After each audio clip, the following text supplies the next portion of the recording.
Bonjour à tous, bienvenue à Sadébat. Merci de nous retrouver cet après-midi. Nous allons nous intéresser à un sujet très important. Nous allons parler de charité, de générosité. Pendant cette période du coronavirus, on a remarqué que de plus en plus, les gens sont devenus charitables. De plus en plus, les gens ont l'âme sensible pour aller aider, pour offrir, pour donner des masques, etc. pendant cette période du Covid-19. Et nous, ce qu'on voudrait savoir aujourd'hui, qu'est-ce que ça cache derrière? On a quand même vu cette semaine une info qui a défrayé la chronique avec justement le refus d'un don, dit-on, parce que le ministre de la Santé dit qu'il n'a jamais reçu rien, le refus d'un don voilà, du côté de Yaoundé. Et on veut comprendre bien pourquoi est-ce que de plus en plus les gens sont généreux, surtout en Afrique. Vous savez qu'on n'est pas très habitué à la générosité de chez nous, hein, surtout le genre de solidarité là. En Afrique, on est même arrivé à un niveau où quand quelqu'un vient t'offrir quelque chose, tu réfléchis avant de prendre. Tu te dis, est-ce qu'il n'y a pas derrière autre chose? Et on en parlera aujourd'hui, parce que de plus en plus, on voit les gens qui se lèvent, des associations. Et j'ai avec moi deux membres d'une association, justement, qui nous donneront leur avis sur le thème d'aujourd'hui. Nous parlons de la charité, nous parlons de la générosité en plein coronavirus. Eux, ils vont sur le terrain, ils vont rencontrer des gens là-bas, ils offrent des masques, des gels hydroalcooliques. Qu'est-ce qui les a motivés à aller faire ça? On en saura davantage aujourd'hui. Je vous présente la toute nouvelle sur le plateau parce que Kwame, lui, il a déjà été avec nous plusieurs fois. Bibiche, bonjour, bienvenue. Bonjour Solange, merci. Kwame, bonjour. Bonjour Solange. T'es chez toi? Toujours. Oh, voilà. Alors, pourquoi est-ce qu'on a l'impression que tout le monde se montre généreux pendant cette période? Comment comprendre ça? Comment expliquer? Personnellement, je pense que, déjà, j'ai pas l'impression que c'est tout le monde qui le fait, parce que si c'était le cas, on aurait moins de problèmes. Non, mais je pense que il est naturel quand on estime qu'on a quelque chose à donner, d'aller vers ceux qui sont plus défavorisés que nous. Moi, je pense que c'est un sentiment qui devrait être généralisé aujourd'hui et tout le monde devrait avoir tendance à aller dans cette lignée-là. Si j'ai deux morceaux de macabo dans mon assiette et que mon voisin n'a pas de quoi manger, je peux lui donner un morceau. Donc, je ne sais pas si c'est un sentiment généralisé. Si c'est le cas, pour moi, c'est une bonne chose, mais je n'ai pas l'impression que ça se fait autant que ça devrait. Oui. Bibi? Oui, je pense que, comme mon confrère disait, écoutez, le coronavirus a vraiment mis tout le monde d'accord, comme on peut dire. C'est-à-dire que ça touche tout le monde. Donc, si on peut un tout petit peu apporter du sourire à ceux qui n'ont pas beaucoup, parce que on est tous un peu, entre guillemets, défavorisés. Donc, si on peut un tout petit peu apporter du sourire à ceux qui n'en ont pas, donc pourquoi pas? Donc, je pense qu'on devrait même, au contraire, la question c'est, on devrait même, en fait, aider. Oui, mais la grosse question aujourd'hui, c'est qu'en Afrique, on voit tout d'un mauvais œil. Lorsque vous venez même offrir quelque chose, il y a des gens qui ne prennent pas. Hein.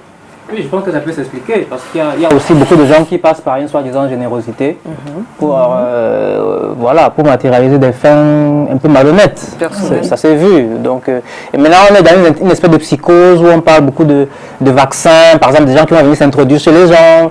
Il y a une petite suspicion qui règne dans l'air. Mais comment expliquer cette attitude qu'on a? Pourtant, on sait que d'emblée, l'Afrique était le continent reconnu pour sa générosité et sa solidarité.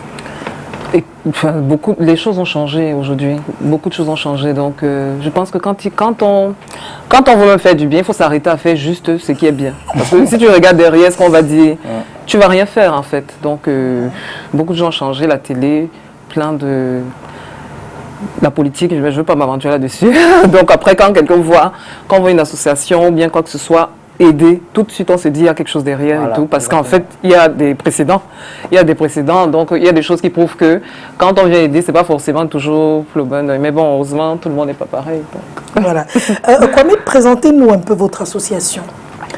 Alors, Alternative 237, c'est à la base une bande de jeunes Camerounais qui ont en commun une vision commune de ce qui devrait être fait pour l'avancée des choses dans le pays. Nous sommes d'abord une bande d'amis. Certains sont au Cameroun, d'autres sont de la diaspora.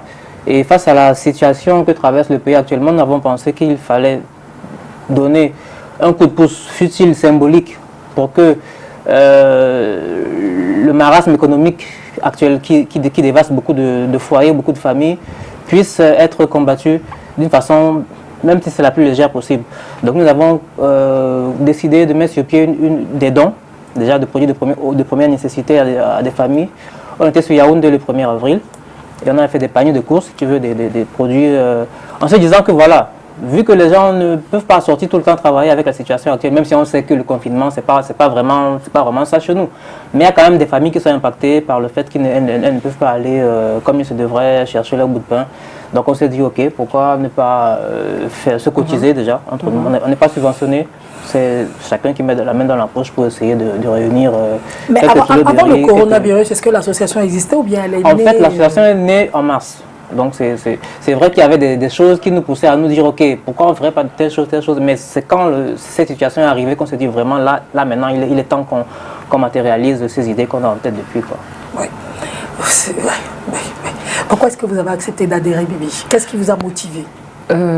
Aider les autres, le cœur, c'est vraiment parce qu'en fait c'est bien de se confiner, mais se confiner en ayant faim, c'est terrible, c'est vraiment terrible. Donc vous, dans vos packages que vous offrez, aux personnes, aux familles, c'est quoi exactement dans le package? Il y a la bouffe, il y a quoi d'autre? Donc déjà il y a la bouffe, comme je disais, c'est bien d'être confiné, mais être confiné en ayant quelque chose à manger, c'est vraiment mieux, parce qu'il y en a qui se mettent en difficulté, en risque, parce qu'en fait, ils n'ont pas le choix, ils sont obligés d'aller chercher à manger. Donc, qu'est-ce qu'il y a dans nos paniers?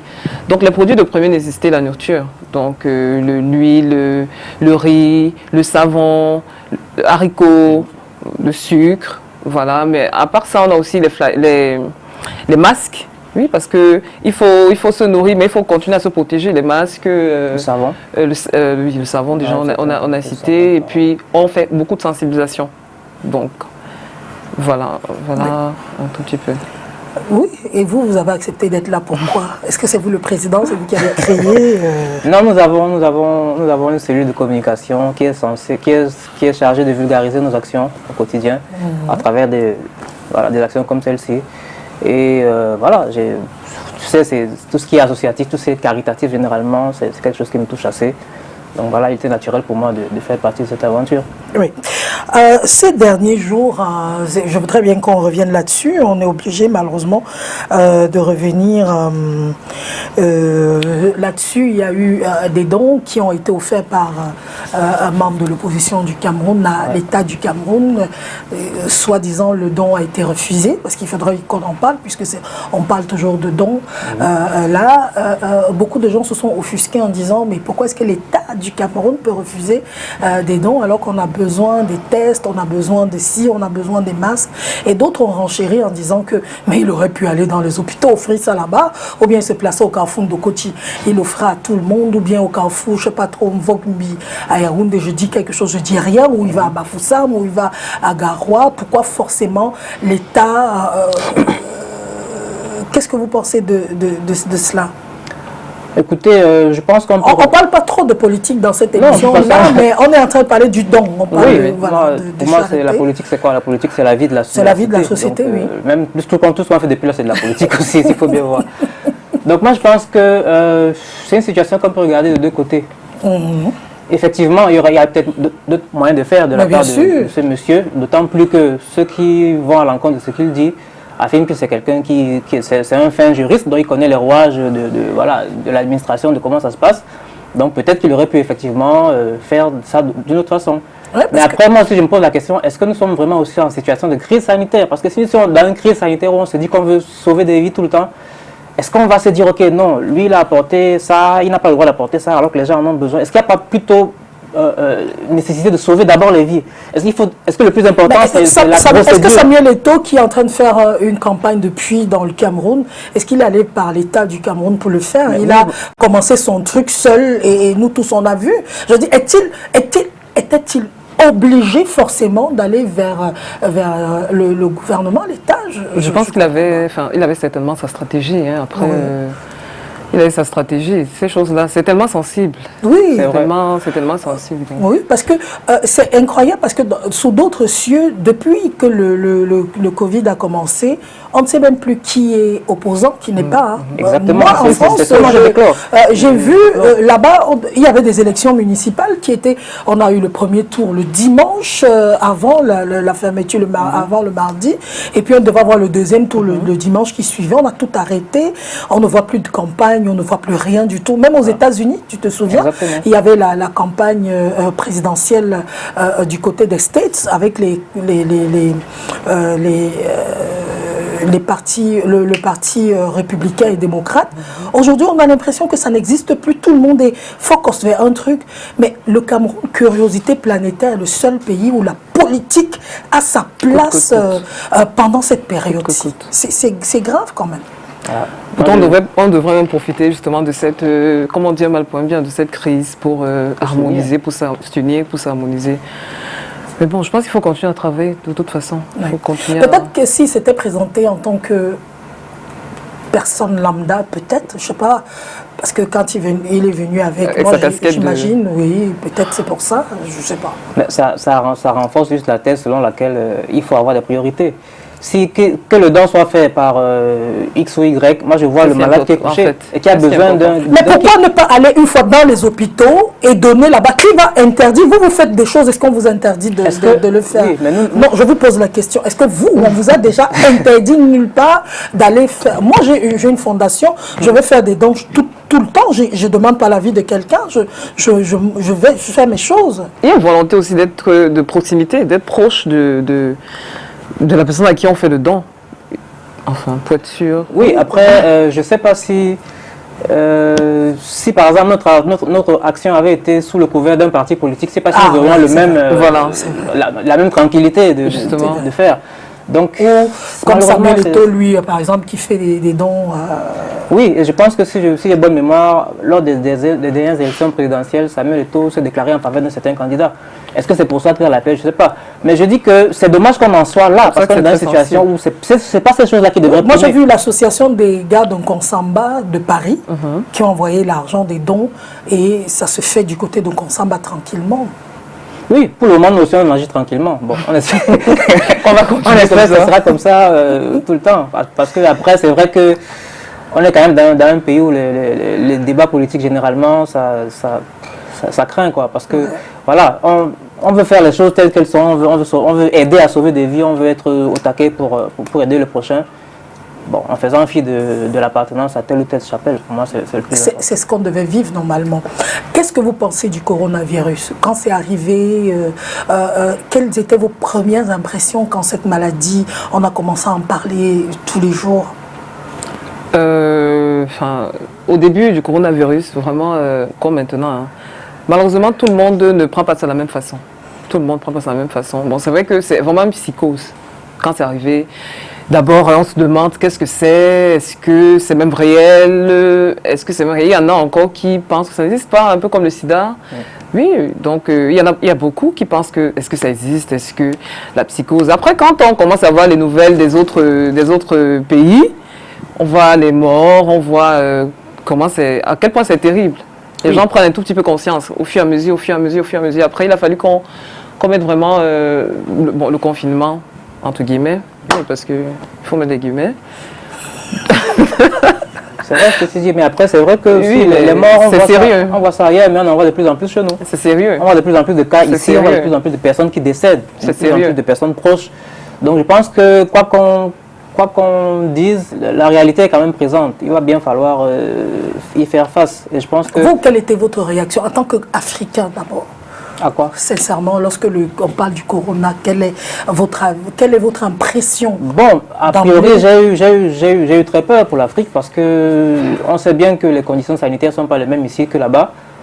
Mais, je ne sais pas si je vais dire heureusement, mais au fur et à mesure que la pandémie progressait, on remarquait bien qu'elle ne progressait pas de la même façon en Afrique qu'ailleurs. Donc peut-être qu'il y a une justice que... Je m'excuse de dire ça parce qu'il y a des gens qui meurent, mais je vais dire que on a toujours été les plus démunis quand il y a eu le sida, le paludisme, Ebola, machin chouette. Bon, pour une fois, on est les moins touchés. C'est une espèce de protection naturelle, j'ose croire. Mais après, il ne faudrait pas non plus que les gens pensent à cause de ça, on peut Oui. Mais justement, Kwame, il y a eu un texte qui a été, des textes qui ont été lus il y a 2 jours par le Premier ministre avec l'ouverture à nouveau des bars. Et je vois des gens qui sont offusqués, les gens en parlent sur les réseaux sociaux, les gens en parlent un peu partout, des lives sont organisés, on insulte le gouvernement camerounais, vous savez, la fameuse guéguerre. Je me demande quand est-ce que ça s'arrêtera, d'abord, cette guerre, et de 2, qu'est-ce que vous pensez de cela, de cette situation? Personnellement, moi, comme je le dis toujours, il faut voir la chose des 2 côtés. Les mesures gouvernementales récentes ont quand même un certain fondement. Il faut bien dire que depuis cette histoire, l'économie tourne au ralenti. Et il faut bien que le pays vive. Bon. C'est chaud. Les mauvaises langues diront que c'est la bière qui fait tourner le pays, apparemment. Bon, je sais pas, mais ce qui est sûr, c'est qu'il y avait beaucoup de choses qui ne marchaient plus comme avant. Il fallait bien desserrer un peu les vis pour qu'on respire un peu. Maintenant, en rappelant quand même qu'il y a des gens qui gagnaient leur argent, beaucoup de salariés qui étaient au quartier pendant... Absolument. Et même ceux qui sortaient au jour le jour pour pouvoir se battre. Ça, Maintenant, bon, ça respire un peu. Mais il y a ce corollaire aussi derrière qui veut que... Pour peu qu'on desserre un peu les vis, si on entend des gens dire au quartier ou bien dans les réseaux que ouais, ça y est, Corona, c'est fini. C'est une énorme connerie de dire des choses comme ça. Et du coup, de se comporter comme si tout allait bien. À nouveau, les bars sont bondés, on y va sans protection, on ne respecte pas les mesures, rien du tout. Et ça craint parce que la conséquence de ça, c'est que dans quelques semaines, on aura un pic pas possible de mortalité. Non, c'est vraiment ça, je le rejoins. Je le rejoins parce que c'est bien, on respire un peu. Il y a des gens qui vivent au jour le jour, qui vivent avec des activités. Il y en a qui doivent absolument chercher à manger chaque jour, donc ils doivent créer des ressources, des revenus. Mais derrière ça, alors, c'est quoi le message? Après, quand on ouvre les bars comme ça, quand on ouvre, enfin, je dis les bars parce que c'est tellement flagrant. On a vu des photos, je pense que tout le monde a un peu vu les vidéos un peu partout, sur les réseaux, comment les gens sont en liesse totalement, les gens sont contents, on dirait qu'ils ont gagné au loto, c'est incroyable. Donc tu te demandes, mais après, est-ce qu'ils comprennent, est-ce qu'ils comprennent que, d'accord, c'est un peu plus soft, mais maintenant derrière, mais c'est grave, ça fait peur. Moi j'ai peur, parce que tu imagines, les gens, dans les snacks qui se touchent, Donc, il faut continuer le message. Il faut continuer à dire aux gens que, d'accord, on a déconfiné, entre guillemets. Je mets les guillemets parce que voilà. Mais il faut toujours sensibiliser, il faut toujours respecter les mesures d'hygiène, il faut toujours faire attention. Et c'est ce qu'on fait. C'est ce que nous, dans notre association, on continue à faire. Parce que c'est important, en fait. Voilà. Oui. Moi, ce que je ne comprends pas et ce qui me choque encore davantage, c'est que j'ai entendu des gens dire qu'on a déconfiné, entre guillemets, nous n'étions jamais confinés. Mais moi je vivais confinée. C'est-à-dire après mon émission, je me cache, on ne me voit pas du tout. Et il y a des gens qui disent qu'on l'a fait parce qu'on déteste tellement la population camerounaise, au gouvernement, on a envoyé les Camerounais à l'abattoir, aller mourir, on s'en fout. Est-ce que vous êtes d'accord avec ça? C'est ce que j'ai lu. Comme mon corps, je vais vous dire, on peut voir la chose des 2 côtés. Parce que c'est un peu comme je disais tout à l'heure, à chaque mesure, à chaque action, il y a un corollaire aussi. Il faut dire qu'il y avait un choix à faire entre l'économie qui était en train de dépérir et la santé au quotidien de chaque Camerounais. Parce que quoi qu'on dise, cette mesure va quand même à l'encontre du principe selon lequel chaque Camerounais devrait être en santé, quoi. Je veux dire que quand on dit allez, on ouvre les bars, après... Bien avant d'avoir interdit la célébration de 2 fêtes nationales, après on vous dit non, les bars sont ouverts. Moi j'étais dehors hier, j'ai vu les bars, c'était l'allégresse. Pourtant on disait qu'il n'y avait pas de fête hier, le 1er mai.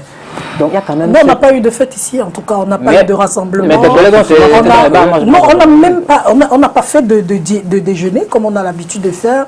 On n'a pas eu de déjeuner du 1er mai, on n'a même pas eu le pain du 1er mai, c'est passé parce que ça faisait plus partie de trucs. Peut-être que c'est le rassemblement officiel. En fait, oui, mais la maladie n'a pas d'officiel. Je veux dire qu'on a interdit la célébration officielle, d'accord. Mais officieusement, les gens étaient dans les bars.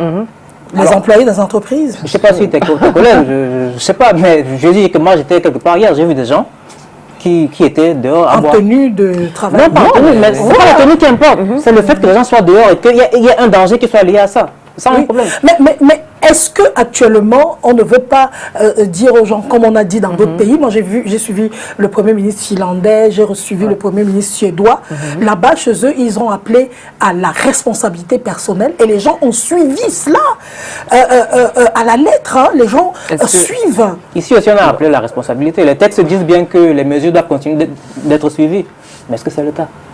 Est-ce que c'est le cas? Voilà. Maintenant, on va voir. Qu'est-ce qu'on doit faire? Mettre des militaires, un militaire derrière un Camerounais? À ce niveau, ce n'est plus l'histoire du gouvernement camerounais. À ce niveau, c'est une histoire de chacun de nous. C'est une histoire de responsabilité individuelle. Comme tu dis, l'État a fait sa part. Il a fait ses lois, il a apporté des limites. Maintenant, chacun d'être conscient. Comme tu dis, c'est pas le président qui va demander à chacun, ok, quand tu bois ta bière, il faut mettre ton masque. C'est pas si on boit avec un masque. Avec la fermeture au milieu. Tu t'imagines dans un snack, tu arrives dans un snack, tu prends tu as le masque, et puis tu prends ta bière, et puis tu soulèves, et puis tu remets. Non, ça n'a aucun sens. Ça sera le cache-menton. Voilà, c'est un peu l'histoire de cette loi à double sens qu'il faut suivre, mais en même temps, voilà. Oui, parce qu'en même temps, si on décide de mettre les policiers derrière chaque Camerounais, c'est les mêmes aux ONG camerounaises qui vont crier à privatisation de liberté, privation de liberté, on menace les Camerounais, je crois qu'on va même aller appeler M. Macron, vraiment, le Cameroun, ça ne va pas. Oui, mais la situation est grave. Je veux dire que, en même temps, qu'est-ce que nous voulons derrière ça? Ce qu'on veut, c'est que les gens comprennent qu'il y a une pandémie, qu'il y a quelque chose de grave qui nous menace, qui menace la vie, et que, d'accord, il y a l'économie qui est en danger, il y a l'économie les gens souffrent, c'est vrai. Mais à côté de ça, il faut comprendre, il faut faire toujours attention. Donc, en fait, c'est la mesure maintenant qu'il faut trouver. C'est vrai, c'est difficile. Et comme on dit toujours, quand une loi est promulguée, il faut savoir aussi lire entre les lignes. C'est vrai. Parce que voilà, l'État dit, ok, on peut ouvrir les bars après 18 heures. Mais l'État dit aussi, continuer à respecter. Maintenant, chacun de se faire d'activer son intelligence. Et c'est ce que nous, vous trouvez que l'État nous déteste, que l'État n'a pas vraiment, parce que d'après ce que je lis sur les réseaux sociaux, j'essaye de retranscrire ce que je lis. Non, je ne pense pas que l'État nous déteste. Je pense que l'État fait ce qu'il peut. Parce que honnêtement, ce n'est pas une situation facile à gérer. Il faut qu'on se dise les choses comme elles sont. Je ne sais pas qui est au pire pour gérer. Tous les États du monde, les plus puissants du monde sont à genoux devant cette situation. Mais ils ont les moyens. On a vu par exemple l'État français qui dit qu'on va envoyer 100 milliards d'euros, par exemple, chez Air France comme une dette pour renflouer parce que ça ne va pas. Ils sont en train de renvoyer les gens. On a plein d'entreprises, de grandes entreprises qui sont en train de fermer dans le monde entier. Eux, ils ont des moyens pour ça. Ils ont des moyens, mais ils ne s'en sortent pas. Oui. Ils ont des moyens, pourtant ils ont plus de... Voilà. Il y a plus de... Donc on ne peut pas reprocher, à mon avis, on ne peut pas reprocher honnêtement à... Ils cotisent à part. Voilà. Oui, il y a une politique sociale, il faut dire ça aussi. Bien installé. Bon, ça c'est une autre histoire. Mais je pense qu'on ne peut pas honnêtement reprocher dans l'état actuel des choses la gestion de la situation de cette pandémie à l'État camerounais. Pour moi, c'est une histoire de conscience de chacun. Kwame, au Gabon, on est dans le confinement total. Ouais. Avec des sous qu'on a donnés aux familles. Ouais. On a donné quand même un bindi argent à tout le monde que prenez ça au moins manger, tu vois un peu. En Côte d'Ivoire, pareil. Au Burkina Faso, pareil, tu vois. Vous pensez que, sincèrement parlant, en toute honnêteté, que l'État du Cameroun aurait pu aussi nous mettre tous en confinement et nous donner aussi, peut-être dans chaque entreprise, on dit donner 100 colombiens à ceux qui n'ont pas, on dit que non, voilà 100 000, pour que pendant un mois au moins vous puissiez tenir. Ailleurs, on a dit aux bailleurs, par exemple, de ne pas prendre les loyers pendant cette période. Ils se sont arrangés, l'État s'arrangera. De l'autre côté, il paraît que l'eau, non, moi j'ai un ami qui avait des problèmes de loyer en France, qui m'a dit que depuis le confinement, le bailleur le laisse tranquille. On a dit qu'on verra tout ça après. On veut des bailleurs comme ça ici. Mais voilà, c'est ça qu'on parle de conscience individuelle. Oui. C'est ce genre de... Tu vois, les factures d'eau, d'électricité, alors que les gens ne travaillent pas vraiment, ailleurs, c'est gratuit. Pour le moment, on a 2 mois où les gens vont... Mais vous pensez que nous, au Cameroun, on peut le faire? Moi, je sais que nous sommes un pays pauvre. En toute honnêteté, l'État, je ne pense pas que ce soit possible. Aider tout le monde comme ça. L'État. Et maintenant, comme il disait, c'est chacun qui a sa conscience. Maintenant, ceux qui en ont un peu plus. Si on doit dire au bailleur que oui, moi je suis bailleur, je dois laisser mes locataires un peu respirer 2 mois, 3 mois, je sais pas. Parce que je suis un loup bailleur. Parce que je suis à l'aise, oui. ou je sais pas, c'est les personnalités. Si tu as un peu... passer le message loup bailleur. Voilà, loup bailleur. Dans les bailleurs qui sont lourds, qui ne n'ont vivent pas pas absolument besoin de ça pour vivre. qui ne vivent pas au quotidien Voilà. des loyers. Si vous pouvez laisser les gens pendant un petit moment, ceux qui ne travaillent plus, laissez-les d'abord, non, en attendant. C'est vrai que sur le plan social, on aurait quand même pu... L'État aurait pu être un peu plus proche des Camerounais, moi, je pense. C'est vrai. Mais ce sur quoi je voudrais attirer l'attention des gens, c'est plutôt la gestion de la pandémie sur le plan sanitaire au niveau national. Les taxis aujourd'hui peuvent désormais prendre encore les 3 derrière et un Comme devant, avant. sans surcharge. Ouais, ça, j'ai vu parce on était dans un média hier pour une intervention et avec le frère Gabriel Hervé qui est là, qui devrait d'ailleurs être avec nous. Il sera avec nous. On a eu une altercation avec un chauffeur parce qu'on était 2 derrière. Voilà. Il a voulu prendre une 3e personne. Il lui a dit non, comment ça vous prenez une 3e personne? C'est pas possible. Les lois disent que machin. Le gars a dit non et tout. On est resté là 10 minutes à discuter au point de sortir le téléphone pour chercher le texte. Au point d'aller voir des policiers. Au point d'aller voir des policiers qui étaient à côté. Est-ce que c'est vrai? Mais le nouveau, vous n'avez pas su qu'il y avait le nouveau. Enfin, le texte il est un peu ambigu, attention. ambigu, voilà. Parce que dans le texte, on dit que les mesures qui annulaient le nombre de personnes régulièrement admises dans un taxi, quelque chose comme ça, ce texte-là est annulé. Or, le nombre de personnes avant, c'était quoi? C'était toujours 3 derrière. C'était 4 derrière, 3 devant. C'était 3 derrière, 2 devant. 3 derrière et 2 devant. Voilà, et maintenant, à la fin du texte, on dit la surcharge est toujours interdite. Maintenant, c'est quoi la surcharge? C'est quoi la surcharge? C'est 2 devant ou bien c'est 3 derrière? La surcharge, c'est 3 devant. Non, enfin, La surcharge au Cameroun, Oui, c'est c'est quoi? 3 devant. Donc 3 derrière, c'est Parce que la norme, c'est 2 devant. Oui. La norme. La norme, c'est 2 devant. Voilà. Et la surcharge au Cameroun, c'est 2 devant. C'est donc ce qu'on a fini par comprendre hier, mais il a fallu qu'on discute avec les taximans. Donc c'est pour te dire que c'est pas simple, cette histoire de gestion.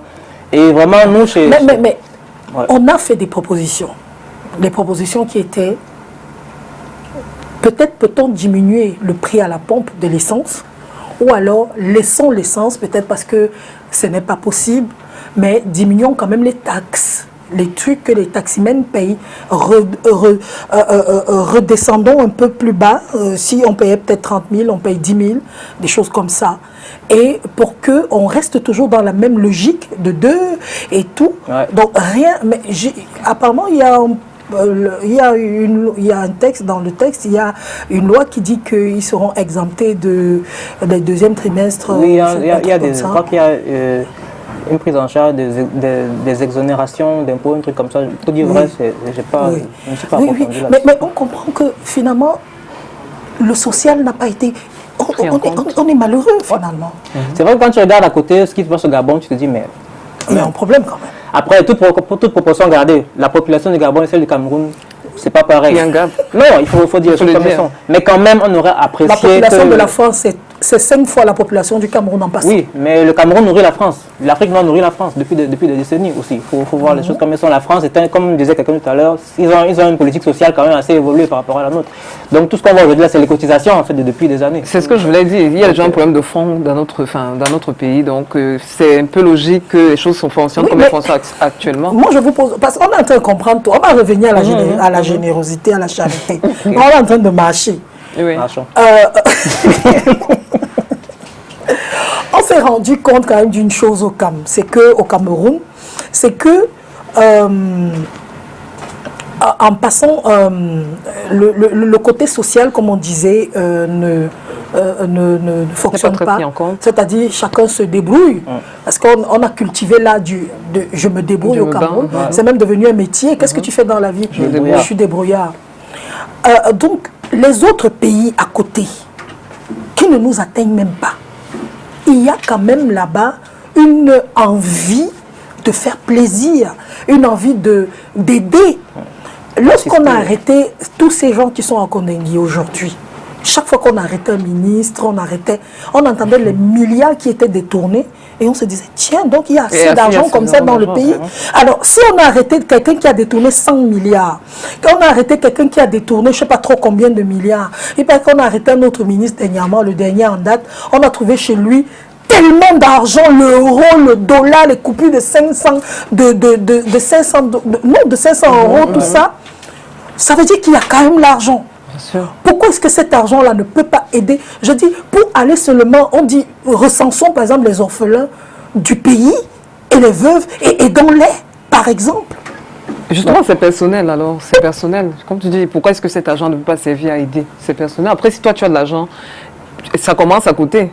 J'ai vu par exemple dans les réseaux sociaux un bailleur carrément qui partageait les sacs de riz à ses locataires. C'était fou, incroyable. Est-ce qu'on peut voir ça ici? Ah, c'est bien ça. Oui, oui, partageait carrément, même comme les gens parlaient toujours. Le riz, enfin, c'est petit, il n'y a pas assez de... Mais au moins, il faisait ça, donc je pense que... Moi, j'ai vu les femmes au Gabon qui ont versé le riz qui a été offert par le président gabonais. Voilà. Pourquoi? Tu nous donnes le riz et l'huile, on fait quoi avec ça? Le riz, l'huile et le savon, on fait quoi avec ça? Voilà, il y a une chose qui manque. Le riz, l'huile et le savon, sincèrement, tu fais quoi avec ça? Bah, je prépare avec, je mange. Tu peux pas quoi? Le riz, l'eau... Même si c'est le riz sauté. Attendez, il faut Quand vous voulez donner quelque chose, donnez bien. Non, mais il faut Non, mais attends, donner déjà. peut-être que ces gens ne sont pas dans le besoin. Parce qu'il y a des gens, crois-moi, qui sont dans le besoin au point où... C'est incroyable. Non, mais, Attendez, non, mais quand on veut faire quand même quelque chose, quoi, mais parlons, on peut parler. Oui, mais mieux. commençons quelque part. Non, on ne peut pas commencer. Moi, je ne peux pas venir. Si je vais te donner le riz et l'huile, je te donne le poisson. Je te donne des boîtes de sardines qui accompagnent pour qu'il y ait en même temps les protéines, tout ça. Bon, en fait, tu veux un repas à la carte. Bien sûr. Ça fait quelque chose à moi. Ça fait quelque chose à moi. Oui. Tu vas chercher. Non, Si je donne du riz. Si je donne du riz. J'enlève une partie pour te donner le poisson. Tu peux diminuer le riz quand même. Voilà, au moins tu Et elle peux m'a dit que c'était le riz, un riz sale, un genre, parce qu'il y avait Tu la dois aussi pour poussière. commander un repas au Hilton Non, chaque non, matin. non, il y avait la poussière. Ouais, il faut être Non, un mais peu, s'il vous plaît, quand même. Moi, je profite pour passer quand même un message aux gens qui font des dons. Moi, j'en fais tout le temps. Ouais. Mais je m'arrange à ce que, lorsque je vais aller faire le don, je me dis, je suis en train de faire le don à moi-même. C'est clair. C'est-à-dire, je m'arrange à avoir les choses que moi, je peux aimer. Ce n'est pas parce que tu vas aller faire le don que tu vas aller ramasser le riz, il y a un riz là qu'on appelle le riz caillou, au marché pour aller donner aux gens. Achète quand même un sac de riz. Maintenant, écoute, oui. ce que tu dis là, Dans ce cas, tu laisses. Non, c'est vrai, mais bon. Écoute, Solange, ce que tu dis, c'est même un débat aussi qui est à court chez nous, dans notre association. On se dit ceci. Si j'ai 1000 francs, je ne sais pas combien coûte, ça coûte combien un demi-kilo, un kilo de poisson. Bon, si je vais acheter le poisson de 500, 1200, ok, 1500. et le riz de 500, est-ce que je gagnerais à acheter un peu de riz et un peu de poisson, ou alors acheter beaucoup de riz? Et le Il y en a qui auraient préféré avoir un peu de riz et un peu de poisson. Oui. Il y en a qui auraient préféré avoir beaucoup de riz. Est-ce qu'il faut entrer dans l'esprit des gens? Il faut faire dans ce genre de débat. Tu Parce vois, que quand on te donne quelque chose, il faut prendre d'abord. Il faut prendre. Parce qu'il y a des gens qui vivent moins de 500 francs par jour. Qui t'a donné à celui qui en a besoin, Oui, qui n'a pas voilà, besoin. mais sinon, on va retrouver des exemples comme on te donne le riz, tu dis on te met un petit morceau de viande, tu dis que c'est pas suffisant.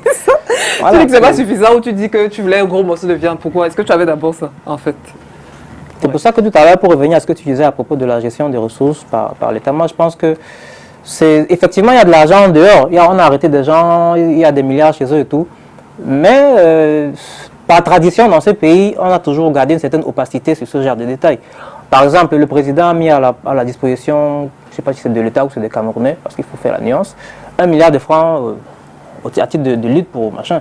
Maintenant, qui sait ce que ce milliard est devenu? On a dépensé quoi? Est-ce qu'on a dépensé? Est-ce que c'est resté? Orca a donné, c'est quoi de riz? Combien de tonnes de riz? C'est allé où? Nous sommes 20 On n'en sait rien. millions. C'est jusqu'au cas, mais Nous sommes 20 millions au Cameroun, disons 25 millions. Divisons un peu par 1 milliard. Donc, chacun va à la banque prendre ses 1000 francs. Non, 1300. Il faut qu'on sache, parce que c'est cette opacité aussi qui où sont les 400, c'était 4000 sacs de riz? Justement, c'est exemple que je Donc, voulais te poser. je sais pas. Donc, c'est où?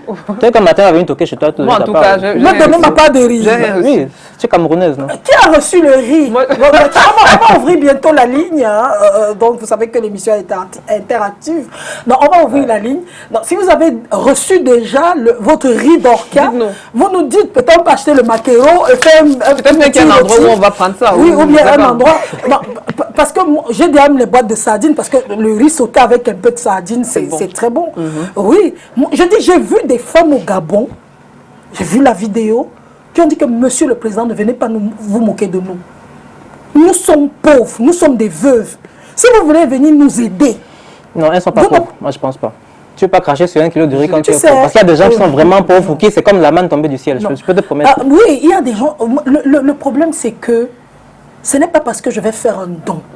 On est bien d'accord. Non, c'est pas parce que je vais faire un don que je vais croire que la personne en face.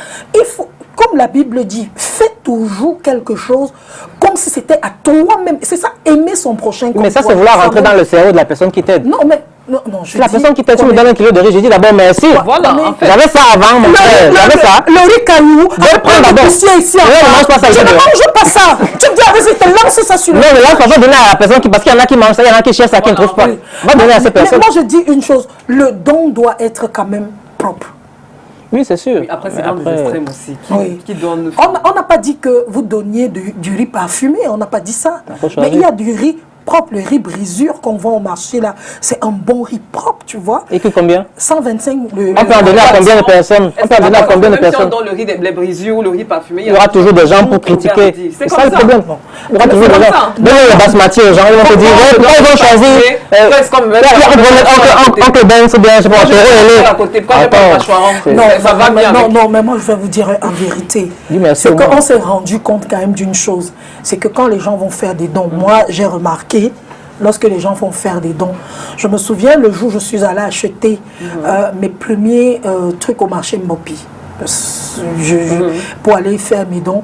Quand la dame m'a demandé c'est pourquoi, j'ai dit non, je vais aller faire des dons. Non, il faut prendre ça. Elle m'a donné le moins cher. C'est-à-dire que je prenne ça, c'est ce que les gens ont souvent l'habitude de prendre. Je dis que si je donne la marque, sans publicité, Nido, leader du lait, machin, ça va enlever. Non, c'est plus cher. J'ai dit c'est ça que je veux. Donnez-moi ça. Parce que je me mets un peu à la place de l'autre. Je ne fais pas parce que il faut. Non. Peut-être que tu as pu le faire. Pardon? Peut-être toi, tu pouvais le faire. Oui. Mais c'est aussi ça le problème dans notre pays, c'est que les gens considèrent toujours, quand tu vas aider quelqu'un, tu as l'impression que cette personne est une sous-personne, est une personne qui est tellement dans le manque qu'il faut lui donner n'importe quoi. Enfin, ça c'est mon avis. Hein. On peut s'interroger là-dessus, mais après, quand on ne sait pas d'où viennent les ressources qui permettent d'acheter ce don, on se livre à des interprétations qui peuvent parfois être déplacées. Parce que, comme je disais tout à l'heure, si j'ai 10 000 francs et que je pense que je peux satisfaire 100 familles avec 10 000 francs, c'est plutôt que de donner 1 kilo à 100 personnes, peut-être qu'il faut donner 100 grammes à plus de personnes. On n'est pas dans les esprits des gens. Mais on a vu le petit frère du roi d'Arabie Saoudite qui a offert je dis bien, toute sa fortune ouais, pour le coronavirus. Ouais. Il est un des actionnaires du Georges V en France, de Paris, l'hôtel. Il est un actionnaire de plein de magasins. Je dis, toute sa fortune, il a pris, il a dit qu'il donne. Un gars qui est habitué à vivre le luxe à un niveau. Aux États-Unis également, on a vu les Bill Gates mettre la main à la pâte. Et on voit des gens vraiment faire des choses incroyables. Vous pensez vraiment que ces millionnaires camerounais, milliardaires camerounais qui ont donné cet argent-là ira où? Tout à l'heure, on a parlé du riz. Oui. Comment d'abord pour avoir ta part ou bien d'entendre que quelqu'un a reçu... Le ministre a dit que le riz a déjà été... Je crois que j'ai vu un tweet où il a dit que le riz a été distribué. Bon, ouais. C'est ça que je parle en fait. Bon, peut-être que c'est vrai. 4000 sacs de riz, c'est quand même beaucoup. C'est pas rien. Peut-être que c'est vrai que ça a distribué, nous on n'en sait rien. Bon, si les gens le croient. Peuvent nourrir un quartier comme... C'est combien dans un sac déjà? C'est combien de kilos dans un sac? C'est les 50 kilos. Ah, quand même, 50 kilos. Ça peut nourrir un quartier comme Bepanda. Mais maintenant, qui est derrière? Il y a sûrement une chaîne de distribution qui est derrière. Est-ce que ça arrive comment et tout? On n'en saura jamais rien. On n'en saura jamais rien, c'est ça. Ou alors les gens ont racheté ça pour aller vendre au marché. Je ne sais pas, on connaît le pays. De toute façon, il a dit que ça a été distribué. Ça a été distribué. Croyons-le sur parole. Ouais. Avançons. Mais aujourd'hui, on a l'impression, et quelqu'un m'a écrit, je voudrais qu'on lise un peu les messages des téléspectateurs en attendant qu'on ouvre la ligne tout à l'heure. Il y a quelqu'un qui a dit...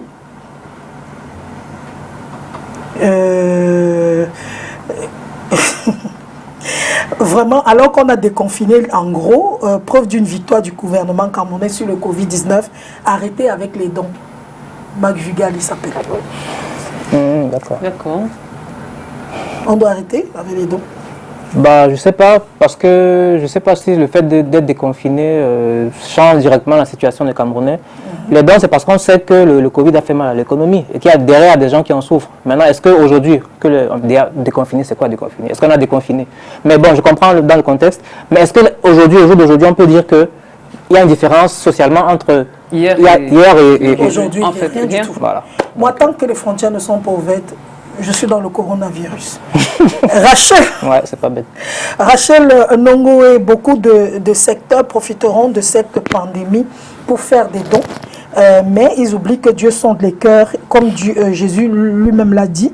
Le moment viendra où ils diront Seigneur, Seigneur, n'avons-nous pas fait ceci pour toi? Il répondra éloignez-vous de moi car je ne vous connais pas. Mais qu'il fasse quand même. Ouais, il vaut mieux essayer. D'autres, c'est MT Silo et la rachetée de Eloa qui dit certains c'est la comédie, c'est pour laver leur conscience. Vous êtes en train de laver votre conscience? Ben, si vraiment ça peut arriver à laver la conscience, pourquoi pas? Moi, je pense que un bienfait n'est jamais perdu et que c'est l'esprit qui est derrière l'action qui importe. Après, oui, pourquoi pas? On a toutes des choses à se reprocher. Moi, si à travers une action comme ça, tous mes péchés pouvaient être rachetés, je ne cracherais pas dessus. Voilà. Maintenant, oui, en plus tu apportes un peu de réconfort à des personnes, un peu tu laves tes péchés. Mais sauf que la Bible dit que lorsque vous faites un truc et que tout le monde est au courant, vous avez déjà votre rétribution. Tu peux essayer, tout le monde n'est pas au courant, c'est pas parce qu'on est ici aujourd'hui. C'est vrai. Tout le monde est pas au courant. Moi, je n'étais pas au courant. C'est pas ça sur Facebook. Oui, et puis vraiment, ici, c'est vraiment pour exister en tant qu'association que nous sommes là. C'est pas, le but n'est pas de dire, ok, regardez, nous avons fait. La preuve, c'est que les initiateurs de ce projet, grâce à qui nous sommes même ici, leurs noms ne sont pas cités ici. Ils ne sont pas là, c'est même pas nous. Nous sommes les petites mains sur le terrain. Mais il y a d'autres personnes, le groupe, c'est près de 50 personnes que tu ne compteras jamais. Mais qui sont là, qui agissent au quotidien et qui mettent même. Voilà, donc c'est un peu ça. Aujourd'hui, quel est le message que vous pouvez passer à toutes les personnes qui nous regardent, qui ont des moyens, qui mangent tous les jours jusqu'à jeter la nourriture à la poubelle? Oui, parce qu'il y en a. Oui, chaque jour jettent la nourriture à la poubelle. Vous voulez leur passer un message, ce serait lequel? Vraiment, le message qu'on pourrait passer, nous, en tant qu'association, vraiment, c'est de... N'hésitez pas à aider, vraiment, n'hésitez pas. Parce que peu importe ce que vous allez donner aux gens, donnez déjà beaucoup de cœur, mais n'hésitez pas à aider. Même le voisin à côté, aider comme on commence déjà par la famille, parce qu'on ne va pas l'aider. Aidez vos familles les plus démunies, parce qu'il y en a qui ont beaucoup, et qui ont même dans leur famille ou dans leur entourage des gens qui souffrent. Donc, aidez. Après, maintenant, si vous pouvez harmoniser pour faire quelque chose de, je ne sais pas, une association ou pas, de vous mettre en comité et aider, pourquoi pas, c'est bien, il faut aider, mais surtout, et puis j'en profite pour dire aux gens que c'est pas parce qu'on a déconfiné entre guillemets qu'il faut faire n'importe quoi, il faut toujours respecter les mesures d'hygiène, il faut toujours, le virus est là, le corona est toujours là, donc il n'est pas parti. Ouais. Combien? Oui, c'est un peu dans le même ordre d'idée. On disait hier dans un média que, on dit nous aidons les personnes défavorisées, mais nous-mêmes nous sommes défavorisés, nous aidons juste les gens qui pourrait profiter un peu de notre générosité ou de notre élan de cœur. C'est tout. Ce n'est pas que nous soyons forcément plus nantis. Même pas. Et donc, voilà, pour moi, c'est ça le plus important. Et vraiment, on n'est pas là pour juger qui que ce soit. On est là pour poser un geste qui peut être symbolique, mais qui, si à la fin, certains gens se rappellent qu'on a vu passer ici des gens qui nous ont mis un peu de baume au cœur, pour nous, ce sera déjà... Moi, j'ai vu des reportages en France où la solidarité aide, parce que chez eux, c'est grave, quoi. Il y a des gens dans les quartiers qui ont décidé, par exemple, de se lever tôt le matin, d'aller faire à manger dans des restaurants, puisque les restaurants sont fermés. Ils ont décidé que leur restaurant les aidera à faire la bouffe pour le quartier. Ils font à manger, ils ont des bénévoles qui vont donner à manger dans toutes les maisons. À chaque midi, on t'apporte ton repas de midi avec un fruit, un truc comme ça. Donc, on a vu quelqu'un qui te dit, non, moi, mon travail, c'est de faire les courses pour des personnes âgées. Mon travail, c'est de leur apporter de la lecture, c'est de leur apporter des choses comme ça. On a vu un élan de solidarité incroyable se réveiller. D'autres qui te disent, non, moi, je vais garder les enfants de la voisine. Je sais qu'elle n'est pas souvent là. Il y a une sorte d'altruisme. C'est comme s'il y a un esprit d'altruisme qui est né dans les cœurs des autres. Ces gens qui, avant, on considérait comme les gens les plus durs de la terre et que c'était nous, les Africains, qui étions les plus gentils, les plus bons. On se rend compte que la solidarité est en train de basculer, de changer de camp. Bon, il faut aussi dire qu'ils vivent dans un contexte où quand même, ça n'a rien à voir avec ce que nous on vit ici. Il faut bien se le dire. Quand on dit confinement, c'est confinement, quoi. Il n'y a personne dehors, il n'y a pas un chat, tout le monde est dedans. Quand tu sors, tu as une amende. Bon, ici... C'est pour ça que certaines personnes décident donc de venir même donner à manger. Oui, parce que voilà, il y a un vrai besoin. Voisins du quartier. Il y a un vrai besoin de service. Et c'est pour ça que l'élan de solidarité naît. Absolument, parce que c'est quelque chose qui frappe de plein fouet et tout le monde le vit au quotidien. Bon, ici, tout le monde a confinement, je suis en mode confinement, machin, mais on voit bien que dans la réalité, bon, tu ouvres la fenêtre, tu vois tout le monde dehors, ouais, machin. Ça change un peu, ça change surtout au niveau économique. Mais franchement, on n'a pas encore le réflexe que, voilà, rester chez soi et tout.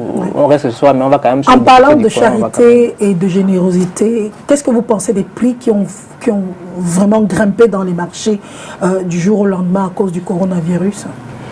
Bah, je pense que c'est une faillite du gouvernement sur ce plan-là, parce que quand même, socialement, on doit quand même pouvoir avoir un certain nombre de garanties.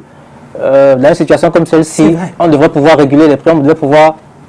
diminuer. Oui, et veiller, le gouvernement devrait veiller à ce que ce qui est déjà suffisamment dur pour les Camerounais ne soit pas encore amplifié par des prix qui flambent, chacun vend comme il veut, quoi. C'est juste pas possible. Ouais. Mais bon... Oui, effectivement, ce n'est pas le moment de rendre les choses encore plus difficiles. Elles sont déjà assez difficiles. Moi, je me rappelle au tout début, je suis entrée dans une pharmacie, je voulais un masque. Et 3000 non, je demandais d'aller voir. Donc, je suis arrivée, je vais acheter quelque chose, un médicament pour ma fille. Donc, je demande, c'est combien les masques, madame? Elle me dit, il reste les masques de 1500. Je dis, pardon? Je dis, ok. Le masque le moins cher en ce moment, c'est combien? Elle me dit, c'est 1500. Je dis, ok, ça met combien de temps? Elle dit, non, mais après 3 heures. Même, elle m'a dit ça facilement, alors qu'avant, c'était, tu vois, les petits désinfectants pour les mains, 3000. Tu te dis, mais ça coûtait 500 avant. Ça coûtait 500 avant, donc c'est vraiment, c'est dommage, ça devait être bien régulé. Ouais, j'ai discuté avec une pharmacienne qui m'a expliqué que même chez leurs fournisseurs, c'était plus cher. Donc ça, c'est quand même, les masques ne sont pas fabriqués ici, donc ça, c'est quand même autre chose. Mais au Cameroun, il y a quand même une problématique au niveau des denrées qu'on cultive ici. Par exemple, le citron. Tout le monde sait maintenant que le citron se vend à prix d'or. Donc, selon on dit dans les réserves que ça lutte contre le corona, le prix est multiplié par 3, par 4, par 5. Quoi. Le gingembre qui coûtait moins cher, moi je prends régulièrement du gingembre. Un tas, tu as beaucoup de... Tu sais, Solange, tu sais, non, tu sens quand tu es fatigué, tu fais une semaine avec. Maintenant, le gingembre, c'est 500. Le tas de 100, ça coûte maintenant 500. Moi, j'ai eu le gingembre. Mon gingembre, finalement, je vais à lundi. Au fond de lundi là-bas. Et c'est là où je découvre un gars qui a un champ de gingembre là-bas. Et donc il venait de récolter. Et c'était frais en plus, j'imagine. C'était frais. Et c'est là où je dis que mon frère, je veux même pour 500, papa, donne-moi. Il me dit, je ne te vends pas. Il a pris un gros tas comme ça. Ouf. Il m'a donné, j'ai mis dans la voiture et je suis rentrée. Parce qu'au marché, j'avais déjà envoyé des gens m'acheter le gingembre plusieurs fois. Il n'y avait même pas. Il n'y avait même pas les oranges, le citron. Le citron, c'est grave. C'est quelque chose de... Et puis, tu demandes, c'est combien le citron? C'est 1 à 100 francs, 1 à 150. Ouais. Donc, tu 1 à 200, le gros. Mais je me rappelle, un papa, on m'a dit, le père, donne-moi seulement le citron. C'est pas de ta faute, donne-moi le citron, je prends. Lui, puisqu'il va te dire quoi? Il dit, le citron est cher, ma fille. Il dit, oui, c'est cher, je comprends. Oui. Ouais. Mais est-ce que ce n'est pas des choses comme ça qui nous prouvent que nous, en Afrique, on a un problème de solidarité? Bien sûr.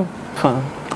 Oui, on manque de solidarité, mais aussi c'est parce que chacun fait comme il veut. Les gens, oui, mais il faut dire la chose. S'il y avait un organisme de régulation des prix, peut-être même qu'il y en a un, je ne sais pas. Il y en a. Bon, qu'est-ce qu'il fait? Mais le ministre du Commerce descend souvent dans les marchés attraper les gens au hasard. Le pauvre. S'il faut qu'il fasse tous les marchés du Cameroun, ça il a même pris un numéro pour appeler en cas d'abus, mais vous allez appeler pour la femme qui vend le citron. Voilà. Donc ça revient à ce que tu disais. Et tu auras même mal en fait, même d'appeler pour la femme. La pauvre, elle se débrouille. Non, la pauvre ne se débrouille pas. Mais la pauvre devient riche. Elle va dire elle va dire qu'elle se débrouille, qu'elle fait ça, comme je disais tout à l'heure, mais c'est dommage. Parce qu'en fait, les autres souffrent, ceux qui ne peuvent donc pas acheter le citron là. Ceux qui ont 100 francs, peut-être pour 100 francs pour acheter le citron et le gingembre et je sais pas moi, les feuilles de menthe. Maintenant, qui est devenu... Ah d'accord. C'est peut-être grâce à l'archevêque, je sais pas. Mais vous imaginez un peu une vieille mère qui va raconter son histoire à ses enfants Vous savez, c'est pendant la pandémie du coronavirus que je suis devenue riche. Bon, on va la féliciter. Bon, parce que quand tu deviens riche au Cameroun, on te félicite. En tout cas, les vendeurs de citron, de gingembre, de vivre... S'ils n'ont pas mis l'argent de côté... Il y en a même qui cachent. Moi, j'aime par exemple beaucoup... Oui, j'aime beaucoup par exemple le riz, les brisures. Donc, la boutique de tous les jours, moi, j'allais acheter le riz. Je dis, je viens de dire, je veux les brisures de 2 boîtes. Il n'y a pas la brisure. Je dis, il n'y a pas la brisure comment? Il me dit non, il n'y a pas les brisures. Je dis que mais il y a toujours les brisures. Je dis, mais non, il me dit que lui-même il a regardé au marché partout, il n'y a pas de brisures. Il n'y a pas de brisures. Alors que là, ça va nous grenier. Pourtant, le gars cache pour sortir ça à un moment donné, pour que les prix flambent. Tu vas en faire comment? Tu prends ce qu'il y a. En rappelant quand même que même quand on a fermé les frontières, on a dit que c'était ouvert pour les marchandises, dont on a besoin, oui, voilà, pour de tous les jours. les objets de les produits de première nécessité. Oui, on l'a annoncé quand même. Ah, ça c'est ce qui est dit. Moi, on voit l'avion sans publicité de DHL qui atterrit au Cameroun tout le temps, qui vient il y a des choses qui Donc, rentrent ils dans font oui, bien des le choses. port travaille, hein, il y a des choses qui entrent au pays en matière de bouffe, parce que du jour au lendemain, même les supermarchés ont augmenté les prix. Hein. Oui, ça revient à ce qu'on disait tout à l'heure. On est un peu dans un contexte où chacun fait comme il veut et il y a un organisme de régulation qui ne travaille pas, donc on va subir. Oh là là. C'est le petit peuple qui subit comme toujours. On va ouvrir la ligne, hein. On va ouvrir la ligne pour permettre aux téléspectateurs de participer. Je suis sûre qu'il y a beaucoup de téléspectateurs qui aimeraient dire un truc par rapport à ce qu'on est en train de dire aujourd'hui. Le débat, il est simple, on discute comme si on était à la maison entre nous. Voilà, on ne se prend pas la tête, hein, donc on parle naturellement à cette émission. Donc on va permettre aux téléspectateurs d'appeler. Quand vous appelez, vous vous présentez, vous nous donnez votre quartier, votre lieu d'appel et puis vous rentrez directement dans le vif du sujet. Générosité, charité en cette période de coronavirus. Est-ce qu'on en a assez ou alors il n'y en a pas assez quand même? Et on en a assez ou on n'en a pas assez? De générosité? De charité. Non, on n'aura jamais assez. Est-ce qu'on peut avoir assez de générosité? Je ne pense pas. Il y a toujours, tant qu'il y a des besoins, tant qu'il y a des gens qui sont dans le manque, c'est qu'il y a besoin de générosité, à mon avis. Parce que ce problème de masques, désormais, on devra vivre avec les masques. Est-ce que vous ne pensez pas que c'est le moment pour qu'on commence à créer même nos masques made in Cameroun? On a vu pas mal sur le net, hein, des masques créés. J'ai vu oui, parce que des feuilles de bananier, des... Parce que le fameux pain est bien beau, mais quand tu le mets, c'est comme si tu l'as étouffé. C'est pour ça qu'il faut... Oui, c'est vrai. Mais je pense qu'il faut aussi voir... Dans les normes, oui. Il faut aussi voir ça comme une opportunité. Parce que maintenant, l'industrie du masque aussi, ça peut être quelque chose qui va aider les Camerounais à... Sicam a commencé. Vous avez déjà eu le masque de Sicam? On a dit que c'était gratuit. Je sais pas, c'est 500 francs. Non. Vous l'avez déjà eu Non, nous on a acheté nos masques et ce qu'on va offrir à la population, on les a achetés, pas chez Sicam de toute façon. Donc, Parce que Sicam a lancé justement la fabrication, on a montré les images, la fabrication dans l'usine de Sicam à Bassa, des masques made in Cameroun, des masques Sicam. Je ne sais pas s'ils sont déjà là. Bon, en dehors de... Bref, c'est le même genre. Je ne sais pas si c'est eux qui fabriquent ou c'est Buyetech, je ne sais pas trop. Voilà. Mais en tout cas, c'est la même structure. Je ne sais pas qui fait quoi. Oui, encore que ça, ce sont de grosses structures. Mais je veux dire que le coronavirus aura au moins aidé des gens à aller dans ce sens. Il y a les couturiers vendent plus parce qu'ils font des masques. Et il y en a qui sont reconvertis. Voilà. Il faut aussi voir les opportunités qu'il y a derrière chaque chose qui est en apparence mauvaise. Oui, pourquoi pas. Ça diversifie son petit marché. Avant, elle faisait uniquement, je sais pas, le kabangondo. Maintenant, elle va faire le kabangondo des masques. Voilà, sauf qu'elle doit être quand même dans les normes. Dans les normes, parce que... Non, mais ça dépend. Parce que moi, j'ai des gens qui m'ont dit, je mets le masque sous le menton parce que je n'arrive pas à respirer. Oui, c'est vrai. Quand je vois la police que je suis obligée de faire comme si... Quel dommage. Il y a certains masques qui compriment les narines et c'est assez compliqué pour des gens même qui ont parfois les narines obstruées et tout. Mais ces masques ont quand même une utilité. Parce que, voilà, si tu as en face quelqu'un qui tousse ou bien qui postillonne, même si c'est un simple tissu que tu as devant le visage, ça va quand même te protéger, même si c'est pas antibactérien ou je sais pas trop quoi. Absolument. Donc au moins ça c'est une première protection, c'est une première barrière et c'est aussi important d'avoir ça. C'est mieux que rien quoi. Tout le monde peut avoir des masques FFP2 ou bien de dernière technologie. On va faire d'abord avec ce qu'on a. Et puis il y a aussi le business des masques des masques même importés, puisqu'on fait déjà rentrer des masques au pays, la douane est ouverte. Donc je connais beaucoup de gens qui font venir des masques, plein de masques chirurgicaux. Allô, bonjour. Bonjour madame. Bonjour, comment vous appelez? Vous nous appelez d'où? Je vous appelle de Yaoundé de Niom. Nous vous écoutons de Niom. Macarga, je vous ai un peu de riz.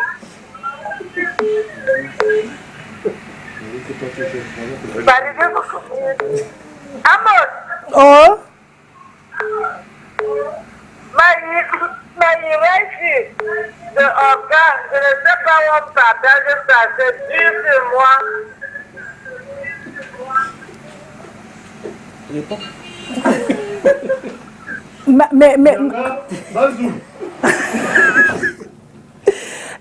Ma soeur, ce que tu dois faire, écris au ministère de la Santé, parce que c'est là-bas qu'on allait garder les sacs de riz de Orca. Émile Wedi Wawok. Amiga, merci beaucoup. Et où laisse, donc où a-t-il un ministre de la Santé et où laisse?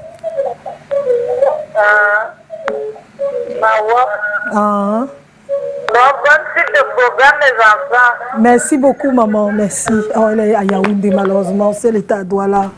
On aurait pu... Ouais, on est passé à Yaoundé le 1er avril. Bon, donc, je sais pas si... On aurait pu lui... Mais elle a précisé qu'elle avait le riz de Orca, hein, donc on ne sait pas. Peut-être que le ministère pourra avoir... Le riz de Orca est un peu spécial. Hein. C'est un peu pareil que c'est un bon riz. Ah oui? Ah, je sais pas, j'achète pas mon Ça riz doit être le là-bas. basmati. Ah ouais, tu crois? Basmati. C'est le riz du haut niveau taureau ailé. Taureau ailé. Oui. Ok, pourquoi pas. Alors que madame aille au ministère de la Santé, peut-être que... Peut-être le genre de riz Encore, que est-ce tu que le riz manges. est entreposé au ministère de la Santé? Je suis pas certain. C'est quand même un drôle de produit de santé, ça, le riz. Enfin, je parle de ce que je connais même pas, donc... On a offert l'argent au ministère. Mais rappelle-toi que le politicien dont nous parlions en début d'émission, qui est venu offrir son don au ministère de la Santé, on l'a envoyé dans un autre ministère. Donc peut-être que le riz en question aussi dans cet autre ministère, moi je ne sais pas. Hein. Non, parce que moi je pense que le ministre de la Santé a un peu fait comme Ponce Pilate. Ah, tu crois? Oui, parce que quand on est venu avec Jésus devant Ponce Pilate, on a dit que voilà le gars, il faut qu'on le tue. Il s'est lavé les mains, il a dit que allez voir Hérode, ce n'est pas moi qui décide. Il a dit que je quitte derrière les problèmes.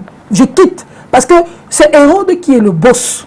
Allez vers lui. Mais moi, je n'ai rien à dire.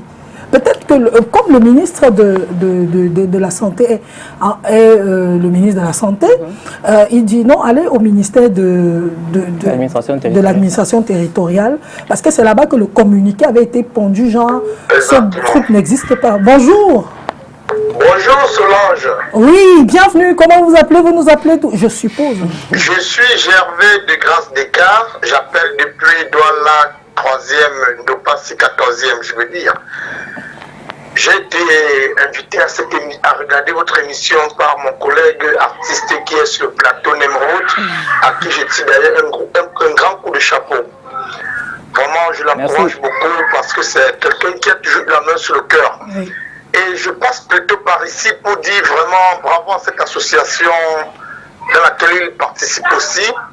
Mais j'interpelle plutôt beaucoup plus sur la conscience, non seulement de mes collègues artistes, mais aussi de toutes les personnes qui sont dans le showbiz. Parce que c'est vrai, nous passons des périodes de crise, mais d'aucuns prendront je vais dire comment. Cette mesure, cette chose comme on a délibéré, disant que bon voilà, déconfinement là, j'appelle ça comme ça, déconfinement. Beaucoup vont prendre ça comme si c'était la fin de la pandémie.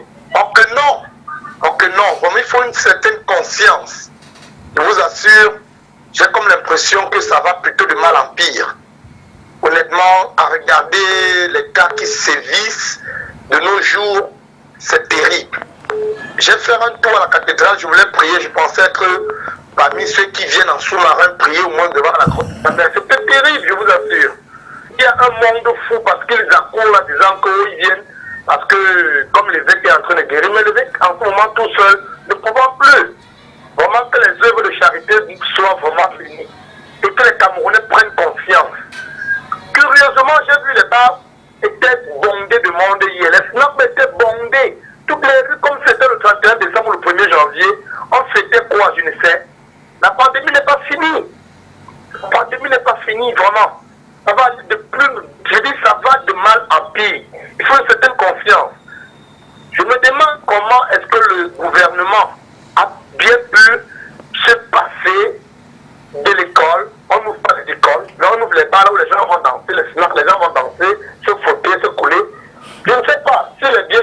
ils vont laver d'abord avant de commencer à boire. On me dit, mais laver les mains et tout, oui. Les biens qui sont portés par les servantes, je ne sais pas trop, il suffit qu'une seule personne dans la salle soit infectée. Je crois que toute la salle est infectée. C'est vrai que depuis le début du confinement, j'ai toujours eu des larmes aux yeux lorsque je regarde nos marchés qui sont surpeuplés. Je regarde comment les gros, il n'y en a pas, des embouteillages de partout.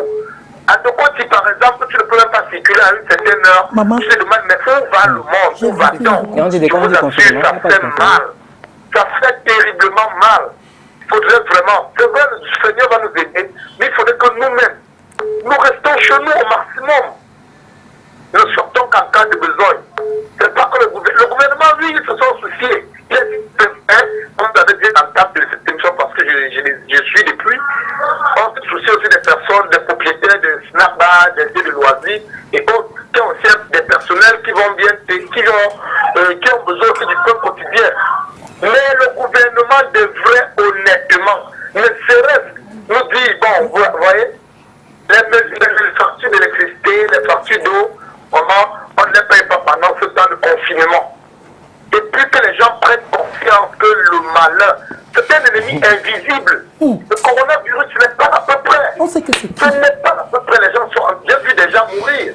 J'ai des connaissances qui sont passées par là. Jusqu'ici, beaucoup de Camerounais se disent que l'affaire là, c'est un problème de politique, c'est une affaire de ceci, de cela. Mais je vous assure, j'ai des connaissances qui sont décédées, on n'a même pas pu voir le corps parce qu'il fallait qu'on enterre à l'immédiat. Et moi-même, j'ai eu un cas dans ma famille, ce n'était pas le coronavirus, Dieu merci. J'ai mon neveu qui m'appelle, il me dit qu'il n'arrivait plus à respirer. Mais je vous assure qu'on l'a appelé. Quand il m'appelle, j'appelle le 15 vite fatigué, personne ne décroche. Personne n'a décroché. On a envoyé finalement fait des scanners de 120 000 francs. Je me suis avéré négatif. Mais je me demande, est-ce que si tous les Camerounais qui n'ont pas la possibilité d'avoir 120 000 francs, ou bien combien de par d'après le centre là où on les oriente, parce que les médecins font aussi de ça, à un moment donné leur business, ils ont orienté, aller dans telle clinique, faire rapidement un scanner. Et c'est ce qu'on a fait. Parce que c'est un problème de santé. Mais si c'est une famille où on n'a pas ces moyens-là, qu'est-ce qu'il faut faire? Comment que ceux qui ont la main sur le cœur, qu'ils n'hésitent pas à venir au secours de ces associations qui sont en train de vraiment prendre le social en main, parce que ça va de mal en pire. Je ne veux pas tenir trop long parce que j'aurais trop à dire, mais Nemrod, vraiment beaucoup de courage et à ton association. Merci aussi à Solange Béala que j'ai mis, à l'ancienne STV qui est une chaîne leader que j'aime bien. Beaucoup de courage et vraiment que Dieu vous bénisse abondamment. Ciao, ciao. Merci Gervais. Voilà, merci beaucoup Gervais de nous avoir appelés. Ça fait plaisir hein, d'avoir des personnes qui, justement, on va parler du côté culturel, musical des artistes. On n'a pas vu les artistes réunis quand même pour le coronavirus. Est-ce que c'est un plan, un truc comme on a vu au Sénégal, dans d'autres pays où ils se réunissent pour faire une chanson dont les bénéfices sont reversés Oui, enfin, personnellement, je suis impliqué aussi dans un projet de ce côté-là. Bon, c'est peut-être pas l'occasion d'en parler ici, mais il y a effectivement un spectacle pluridisciplinaire de sensibilisation, un spectacle à diffusion digitale principalement, c'est-à-dire qu'on pourra regarder sur les téléphones et sur les ordinateurs, mais qui est justement fait dans ce sens-là. C'est vraiment pour sensibiliser. Bon, là, ça n'a rien à voir. Voilà. Il y a effectivement quand même des choses qui se préparent dans ce sens. Hervé nous a rejoint sur le plateau. Bonjour. Bonjour Solange. Voilà, en quelques mots, parce que malheureusement le temps nous tient à la gorge, on a encore 15 minutes. Pourquoi est-ce que vous avez accepté de rentrer justement dans l'association? Mais déjà, je salue Serge Mpa, c'est lui qui m'a fait part de cette initiative. Et de prime abord, j'aime tout ce qui tire avec la solidarité, le social et tout. Il est important de savoir que dans la vie, c'est mieux de servir que d'être servi. Donc, du coup, et puis quand je suis rentré dans le forum, il y a plein, par exemple, Bibiche, je l'ai connu à travers Stop Covid. Kwame, on se connaissait de nom. Et là-dedans, il y a Papa Zoé, plein de personnes que... Donc, cette chaleur qu'on donne aux autres, voilà un peu ce qui m'a motivé à me ranger dans cette initiative. Oui. Et qu'est-ce que ça veut? Oui, allez-y, bonjour. Oui, bonjour. Oui, monsieur,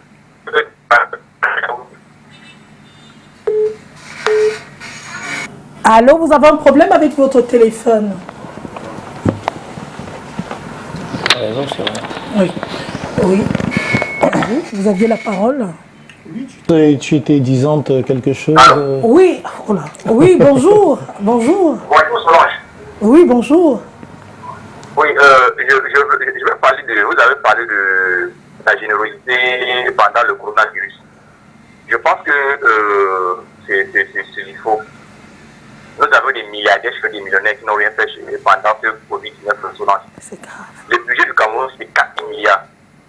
Si on prenait 500 milliards, on devait aller au confinement général. On devait bien s'en sortir. C'est vrai. Je suis allé au quartier olympique. Il n'y a personne là-bas.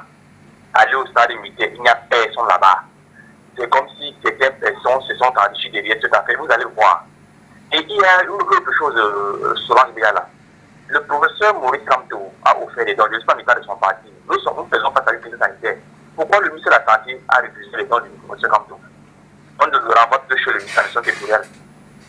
Mais on peut avoir des divergences sur le plan politique. Mais quand quelque chose concerne la vie Solange, nous, tout le monde adhère. Je suis vraiment désolé de ce qui se passe dans notre pays. J'ai dit que notre budget c'est 4 000 milliards si on prenait 500 milliards. Voilà, malheureusement, il est parti. J'espère qu'il n'a pas été censuré. Je voulais juste dire, pardon. J'espère qu'il n'a pas été censuré. Voilà. Eric, t'es pas sérieux. Eric, t'es pas sérieux. Je pense qu'on avait bien dit que c'est pas une plateforme politique. C'est pas une plateforme politique, voilà. Justement. Donc, moi tout ce que j'ai. Ma responsabilité, c'est pas de donner la parole à des choses qui sont fausses. Voilà. Le ministre a dit dans son communiqué qu'il n'a pas reçu M. Kamto. Il a dit ça. Pardon, excusez-moi. Et que même si c'était le cas, il aurait fallu qu'il retourne au ministère de l'administration territoriale faire ce don. À partir du moment où ce don aurait été au ministère de l'administration territoriale, il aurait pu le recevoir. Le gouverneur a renvoyé dans les 10 provinces des camions avec des dons. Bon, pour parler du riz, le riz est stocké. Alors là, il faut que nous, médias, on arrête la polémique et la rumeur. On va manger ça quand? Après le corona, hein? Pour manger ça, il faut déjà savoir quelles sont les nécessités. C'est pas moi, après quand les ministres vont... On le saura quand, Eric? Attends, hold on. Après quand les ministres, on va dire oui, les ministres ont mangé.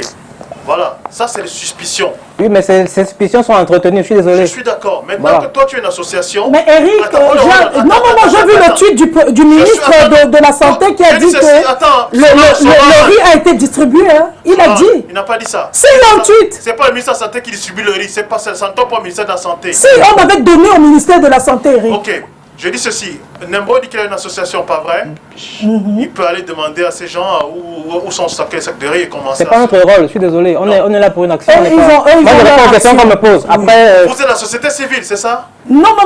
Oui ou non? Vous êtes la société civile, oui ou non? Nous sommes une association qui a un but.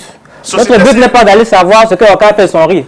J'en parle parce qu'on me pose la question. Ce n'est plus Oka qui a fait le riz. Ce que Oka a fait de son riz, Eric. Il a coupé. Oui. Oka n'a plus de riz. C'est l'État qui a le riz et lui, il fait partie de l'État. Il est actionnaire de cet État. Il a le devoir de demander où est parti le riz qu'on a offert à l'État dont il est actionnaire. Voilà une maman qui a appelé, elle dit qu'elle veut le riz de Oka, elle a faim. Voilà. Elle est malheureuse. Retenez son numéro de téléphone et envoyez-lui le riz. Il y a les gens qui ont faim, qui dorment affamés au Cameroun, surtout en cette période-ci. Eric, il n'y a pas d'argent, moi, je cherche... Même si c'est le riz qui s'est cassé maintenant, tu préfères qu'on le leur donne, c'est ça? Ce n'est pas mon problème, je t'ai dit que j'ai vu des gens dans les vidéos au Gabon jeter le riz qu'on leur avait donné. Je n'ai pas dit que j'étais d'accord, même ici au Cameroun, Samuel Eto'o a donné le riz et les gens ont refusé, ont jeté ça. Donc moi je dis une chose, je ne fais que transmettre sans parti pris ce que j'ai lu et ce que j'ai vu. Donc le reste là, ça ne me concerne pas. Absolument. Je ne suis pas en manque de riz, je ne veux même pas, ne venez pas vers moi. Il y a des gens qui ont besoin plus que moi dehors. Non, il y a des gens qui sont dans le besoin. Moi, je ne le suis pas. Oui, allô, bonjour. Je veux pas le riz, je veux pas de leur riz. Allô? Allô? Voilà, il est parti.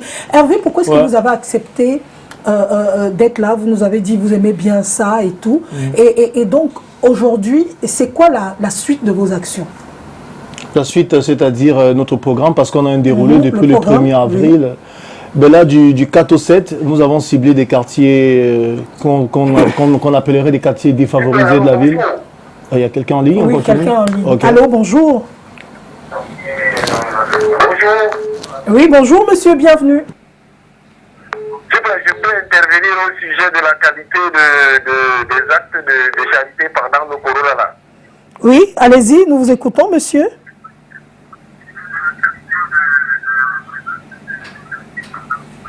En fait, je vous appelle comme ça de Menganga dans le Méré et dans la Damawa. Oui.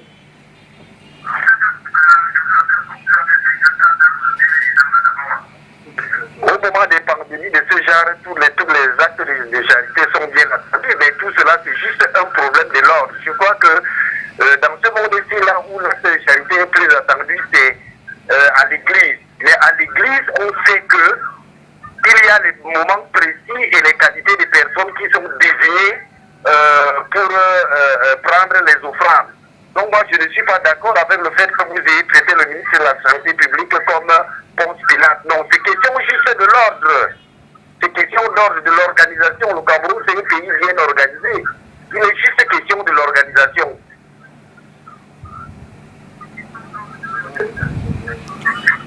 Voilà, merci beaucoup de nous avoir appelés. Et si vous nous avez bien suivis, c'est pas... Aujourd'hui, on traite Ponce Pilate comme si c'était un méchant, en fait. C'est que Ponce Pilate ne voulait pas prendre une certaine responsabilité.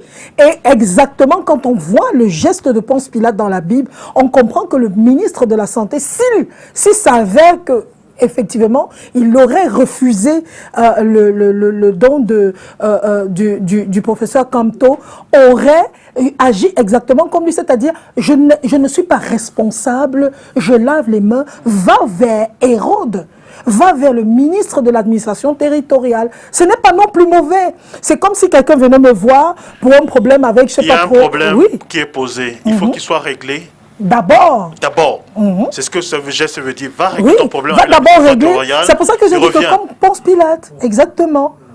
Que Ponce Pilate a fait. Ponce Pilate a refusé de prendre une décision. Oui, mais lui aussi, il aurait bien pu. Non, le ministre a dit il faudrait que ce problème soit réglé avec l'administration territoriale avant qu'il ne se retourne vers lui. C'est une décision prise. Va régler ton problème, reviens vers moi. Voilà. Donc Hervé, du 4 donc du mardi 4 ? Oui, à partir du mardi 4 au 7, nous avons des journées de sensibilisation dans les quartiers Ignala, Cité Sic, Bepanda, Dakar et Bonassama. Et en principe, durant ces jours, on sensibilise avec... vous allez jeter un coup d'œil, ce sont les flyers que nous allons partager. C'est les gestes barrières. Exactement. Et pendant que nous faisons cette sensibilisation, nous allons partager 300 savons par quartier. Et alors le 9, c'est la chute. La chute, c'est-à-dire que le jour où nous allons partager les dons, les kits alimentaires que nous avons prévus, forcément que Bibiche vous a fait part des kits et du contenu des kits. Donc voilà, c'est un peu ça. Et puis on reste soucieux du fait que c'est vrai, les snacks sont ouverts, mais ce n'est pas la fin de la pandémie. Il est important et utile d'appliquer les mesures barrières parce que franchement, on aimerait se revoir, on aimerait garder nos frères et sœurs en vie. Oui. Ouais. Kwame, un message à toute la jeunesse camerounaise. Ne soyez pas con. Ne soyez pas con parce que il y va de votre vie. Je ne sais pas pourquoi on arrive à penser que c'est toujours lointain. C'est une histoire de non, c'est loin, machin, c'est là, c'est maintenant. Des gens meurent encore. Ce matin encore, j'ai publié sur mon statut une amie qui sortait d'enterrer son oncle ce matin. Et elle disait que c'était la 11e personne autour d'elle qui décède de ça. 11e personne. Et de plus en plus de personnes, ça se rapproche là. Avant, on entendait ça de loin, mais c'est de plus en plus proche. Il y a des gens qu'on commence à connaître, il y a des gens qu'on commence à connaître quelqu'un qui a perdu quelqu'un. J'oublie de citer le nom du commandant Ouakari qui, à l'époque, quand j'étais membre du groupe Sans Visa, c'était un de nos grands soutiens là-bas. C'est d'ailleurs le père d'une danseuse de petit pays qui est aujourd'hui en France, qui est décédée, ça fait 3 jours. Donc c'est pas de la blague, c'est pas de la plaisanterie, c'est quelque chose de... Franchement, ne soyons pas cons. Faisons ce qu'il faut. On peut bien s'asseoir et boire une bière, mais je crois que la vie est plus importante que ça. Comme il a dit, il faut qu'on se revoie, il faut sauver ce qui est primordial, c'est la santé, c'est la vie, quoi. Ça, c'est mon humble avis. Hervé, un message à la jeunesse? Un message à la jeunesse camerounaise, tu vas me permettre de bifurquer un peu. Parce qu'en arrivant ici, j'ai pris un taxi également, c'était un jeune qui était au volant.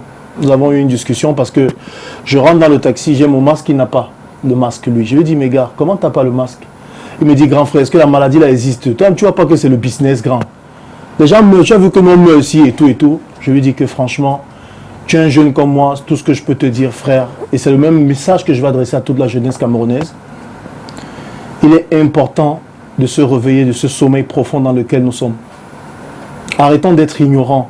Arrêtons de faire le bête parce que nous ne le sommes pas. Le virus, il est présent dans notre pays. Des gens meurent, des gens crèvent. Honnêtement, des gens crèvent. Certes, il y a des mesures d'assouplissement. Les bars ouvrent désormais après 18 h. Mais qu'est-ce qu'il y a derrière? Continuez de porter vos masques. Continuez de respecter les mesures de distanciation. Est-ce que c'est possible? Nous sommes dans un snack en train de boire. Au début, on va respecter les mesures. Dès qu'on a pris 2-3 bières, le DJ a mixé un son là, c'est fini, c'est parti. Le problème, c'est que si je vais te parler alors qu'il y a le son, qu'est-ce que je fais? Rapproche. Je suis obligé de te parler à l'oreille. Et maintenant, contamination rapide. Et maintenant, je veux trinquer. Je porte toujours le masque pour trinquer. Je suis désolé. Donc les gars, franchement, tu peux acheter ta bière, tu rentres chez toi, tu la bois tranquille. Continuons de vivre comme on a commencé. Franchement. C'est vrai, l'économie a subi un coup, mais moi j'aimerais vous revoir. Honnêtement, geste de barrière appliqué encore avec plus de rigueur. C'est ça mon conseil en fait. Voilà. En tout cas, comme je disais à l'émission de rendez-vous, quand tu meurs du coronavirus, quand tu meurs même cette période-ci, on t'enterre comme incognito, comme un chien. Même si tu es originaire de l'Ouest, on t'enterre à Douala. Il n'y a plus moyen de Yaoundé, c'est ici, parce que le corps ne peut pas voyager. Voilà. On doit se débarrasser vite fait de ton corps. Donc, si vous c'est l'important de la sépulture chez nous. Chez nous, en Afrique, c'est quand même... C'est pour terminer et dire aux gens, mon frère, moi, je reste confiné chez moi. On a ouvert les snacks, on a ouvert les bars. Ils ne verront pas mes pieds là-bas, même dans le rêve, jusqu'à ce que les choses s'arrangent. Je ne pars pas. Je vous le dis, moi je dis ce que je fais, je ne pars pas. Et je vous invite à faire comme moi. On ne part pas. Disons-nous tous, on ne part pas. Vous n'êtes pas obligés. On a ouvert les bars et puis quoi? Est-ce qu'on vous a mis une corde au cou? Non. Est-ce qu'on vous a forcé d'entrer dans le bar? Non. Vous partez faire quoi là-bas? On prend les gens danser comme si c'était la fête, comme si c'était un mariage. Incroyable. C'était comme si c'était le 1er janvier, c'est-à-dire que c'est... Je sais même pas comment expliquer ça. Oui, quand le Cameroun a souvent gagné la Coupe d'Afrique des Nations, c'est comme ça que les gens criaient. C'est terrible ça. C'est terrible. Il faut qu'on se reprenne en main aussi. Oui, et c'est à la responsabilité de tous.